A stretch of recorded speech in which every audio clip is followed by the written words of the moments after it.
I'm gonna make good decisions in my career. I'm also gonna probably make a lot of bad ones, right? That's the goal of life. You live and you learn. But I want to believe the more money you make, the higher positions you get in, the more leverage you gain. I want to believe guys start to make wiser decisions. They put smarter people around them. You think things through. The more leverage you gain, you kind of have the opportunity to just thoroughly think things through. So I hate doing this type of conversation or having this type of conversation. But I do have to admit, there is one guy in the league.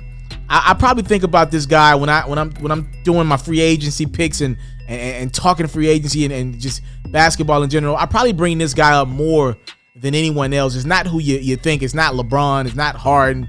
It's not Westbrook. It's not Kawhi, Paul George. No, I probably bring this guy up more than anyone else because I really believe he blew it back in October of 2019.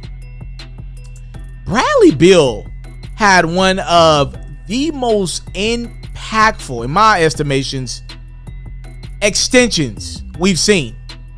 You know, Bradley Beal was on pace to be a free agent following the 2020-2021 season. Now, I know it's going to be a little off kilter because of when we're starting this thing, because of COVID and the restart.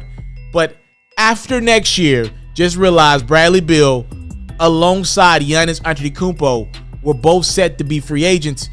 Bradley opted to sign a 2-year extension worth $72 million.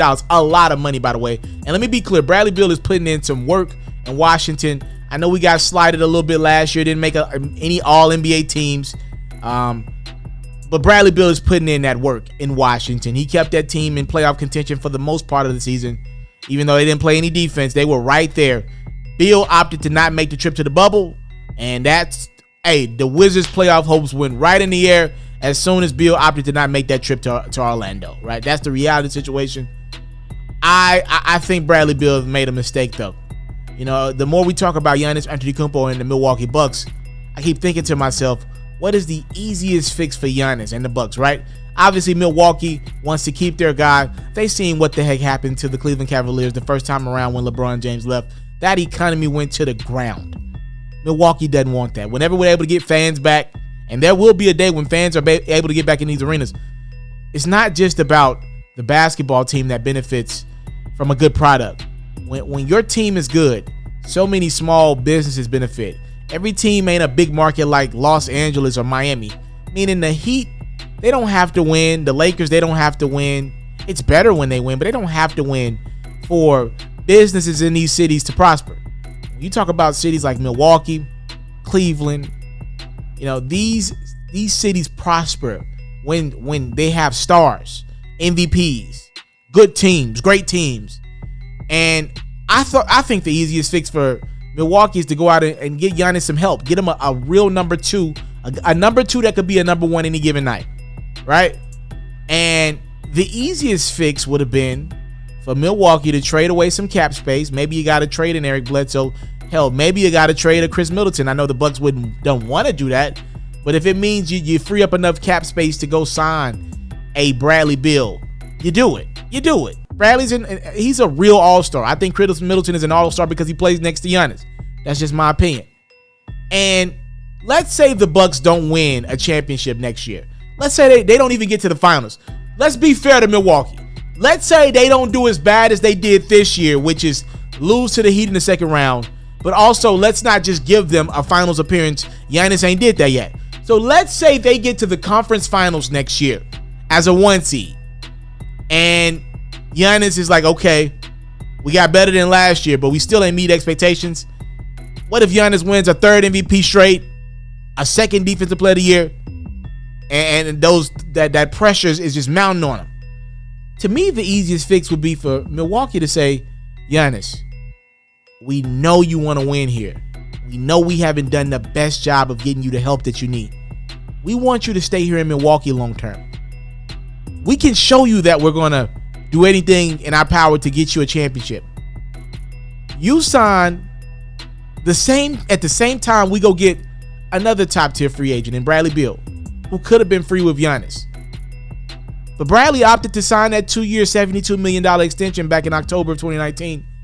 And I think that's a decision he'll regret forever. I'm looking at the landscape of the Washington Wizards.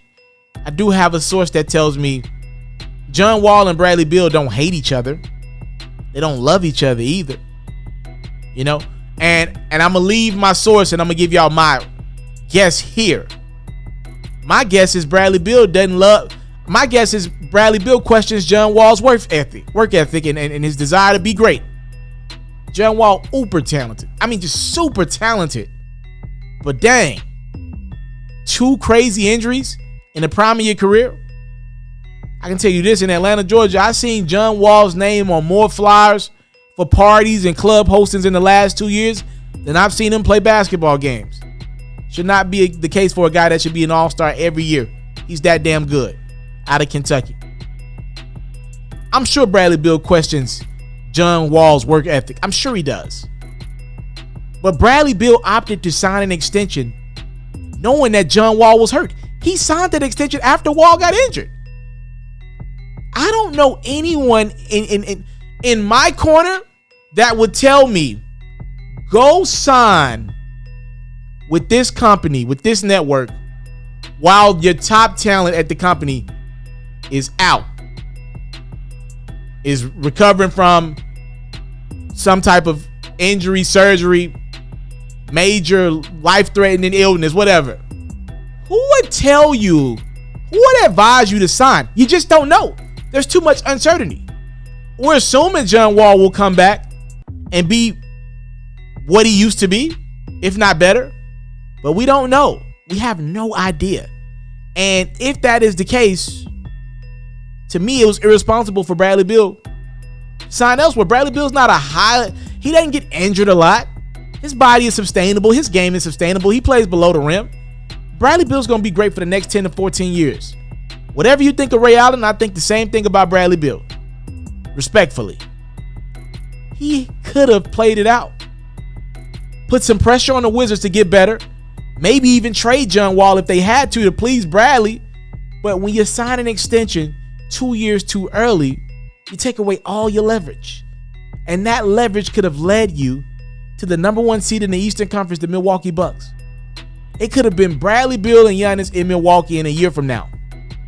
But because Beal opted to sign that 2-year, $72 million extension, take the money, even though he had already made a pretty good amount of money so far in the NBA. Look, I get it. People want to get paid. They want to feel like they're... To Bradley Beal, he's probably looking around thinking, look, John Wall's making $45 million a year. I'm sorry. I got to get in that ballpark. I got to do it. I'm just not going to allow somebody to make $20 million more a year to me, and he's not even available to play. Maybe that was what Bradley Beal was thinking. And that's fair. But if I was in Bradley Beal's corner, I would just ask him, yo, do we financially, do we have enough? Are we good with the contract that we've already signed? Is there any way we could play this thing out? Can we make that up in endorsement money? Some kind of way. Can we get a couple deals on the table? You seem like a really solid dude. I just would have made sure we put the utmost pressure on Washington to do right by Bradley Beal. And if they couldn't do it, Milwaukee, I guarantee you, would have did right by Bradley Beal and brought him in alongside their Greek freak.